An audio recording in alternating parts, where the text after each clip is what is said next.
C Joseph Vijay எனும் நான்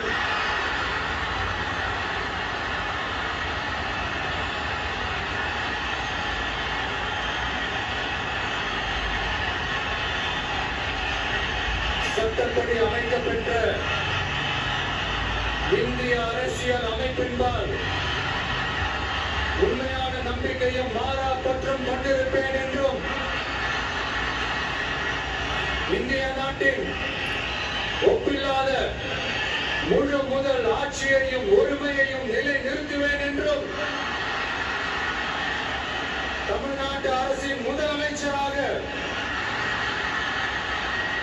உண்மையாகவும் உளச்சான்றின்படியும் என் கடமைகளை நிறைவேற்றுவேன் என்றும் அரசியல் அமைப்பிற்கும் சட்டத்திற்கும் இணங்க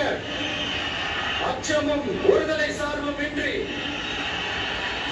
வெறுப்பை விலக்கி பலதரப்பட்ட மக்கள்